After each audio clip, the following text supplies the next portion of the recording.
Posso começar? Por favor. Até porque eu acredito que eu sou uma das pessoas mais polêmicas desde que eu entrei e continuo sendo. Bem, primeiramente, eu vou dar razão para vocês, né, para militância, de desconfiar de mim, tá?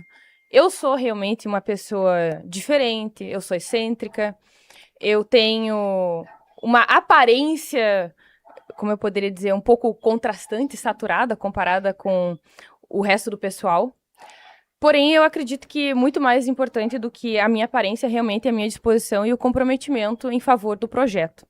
E eu realmente acredito, mesmo, tá? E embora eu tenha as minhas divergências e as minhas convicções pessoais, eventualmente, eu não tô aqui pra impor as minhas convicções a goela abaixo nas pessoas. Muito pelo contrário, eu tô pra trabalhar por um projeto que tem um objetivo em favor de interesses coletivos, urgentes e fundamentais que não foram resolvidos desde o início desse país. São coisas realmente extremamente básicas que a gente pode falar sobre orçamento, saneamento básico, educação de ponta, tecnologia, qualificação profissional. São todas coisas que realmente eu acredito que são necessárias e que a população clama por isso há muito tempo e não acontece. Então, eu sei que para muitas pessoas há essa preocupação, e o aborto, e o aborto, e o aborto. Gente, existe uma linha ideológica do partido que é manter a legislação como está.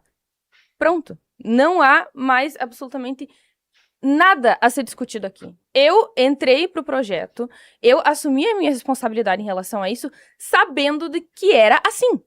Então, eu tenho as minhas convicções pessoais, as minhas posições acerca disso, mas há uma linha ideológica partidária sobre isso. E eu estou disposta a colocar os interesses do país, eu estou, assim, totalmente disposta a colocar o projeto à frente das minhas convicções pessoais, porque existem coisas muito mais importantes e urgentes antes dessas minhas convicções pessoais.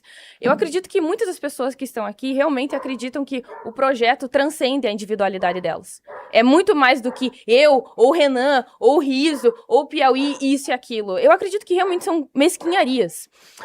Outra coisa, que eu realmente tenho carinho pelo projeto, tá? Eu não tô aqui desde o início, há 10 anos, eu recém cheguei aqui de malicuia, sentei na janela, mas a questão é o seguinte, eu tenho carinho pelo projeto, e agora, como nós temos um partido, ele vai se tornar imã de picareta, vai se tornar imã de cafajestes, vai se tornar ninho, covil de gente traidora, potencialmente traidora, principalmente mercenários, pessoas que se vendem para qualquer coisa. Eu prefiro estar lá para impedir que isso aconteça, tá? Eu prefiro me ver como uma vigília, evitando que essas pessoas tomem o nosso lugar. Eu não quero que a missão se torne o novo, por exemplo. Então, ao longo da minha vida, eu sempre fiquei me perguntando por que cientistas, ou pesquisadores, ou filósofos, pessoas bem competentes e preparadas não vão para a política? E embora eu não seja a pessoa mais bem preparada do mundo, eu não tenho experiência na política, eu acredito que eu ainda sou melhor do que inúmeros outros que estão ali. E aí a gente tá falando sobre traidores, picaretas, mercenários, semi-analfabetos, preguiçosos, parasitários, basicamente isso. Então eu prefiro que seja eu, porque tem muito trabalho a ser feito. E embora eu não seja lá uma grande amante da política, a gente tem que ter a noção de transferir, de perceber que há uma transferência de responsabilidade pra gente. Nós precisamos parar de transferir a responsabilidade para terceiros. Por que as mulheres não fazem isso? Por que os psicólogos, ou os filósofos, ou os pesquisadores não fazem tal coisa? Faça você, então. Se tu fica ali o tempo todo reclamando que os outros não fazem, é simplesmente preguiça, covardia e transferência de responsabilidade. Outra coisa que eu entendo vocês é que há um medo da mulher burocrata, né? Aquela mulher do RH que prejudica os homens, no geral. Públicas baseadas em evidências. Exatamente. Todo mundo tem medo dessa pessoa. E vejam bem, realmente, eu odeio isso. Então, eu odeio isso. Eu fiquei conhecida como uma pessoa que se dizia feminista, mas batendo no movimento feminista. E isso não aconteceu recentemente. Poucos de vocês sabem, mas eu tenho meu canal há mais de 10 anos. E o meu primeiro vídeo postado foi criticando o movimento feminista. Porque eu sou uma defensora da lógica, eu sou uma defensora da racionalidade e sim das evidências, embora o Renan não goste. Não, eu gosto, só que eu odeio políticas públicas baseadas em evidências.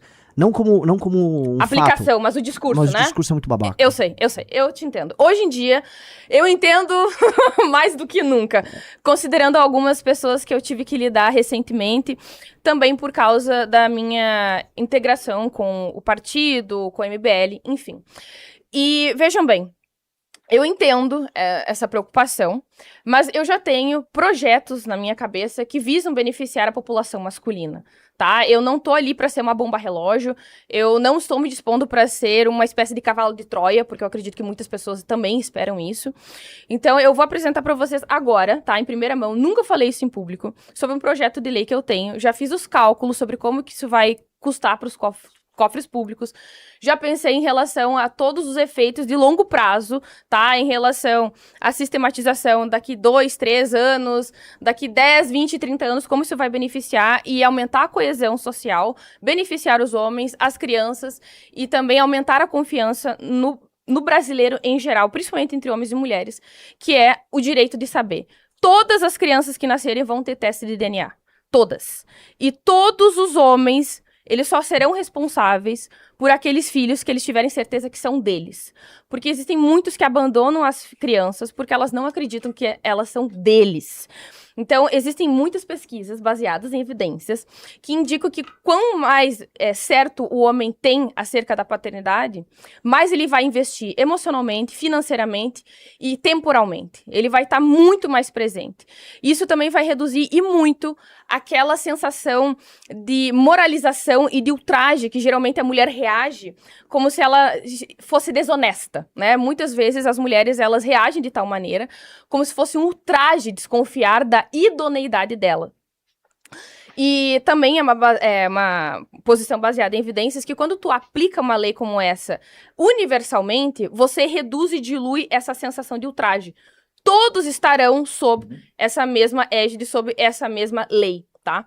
Então isso vai ser bom para os homens, isso vai ser bom para as mulheres, isso vai ser bom para as crianças e para o país a longo prazo. Vão ser menos crianças abandonadas, vão ser crianças mais bem criadas, vão ser pessoas menos predispostas a irem para o crime. Tá? E eu também tenho inúmeras outras ideias em relação a certas injustiças que acontecem nas legislações em relação aos homens, como, por exemplo, é permitido por lei que as mulheres rastreiem os veículos dos homens, dos seus companheiros. Inversamente é proibido, né? Então, esse tipo de coisa que geralmente deixa os homens em profusão, muito nervosos, eles se sentem injustiçados. A gente também está pensando em relação a formação intelectual a longo prazo, porque os homens hoje em dia são minoria na educação superior.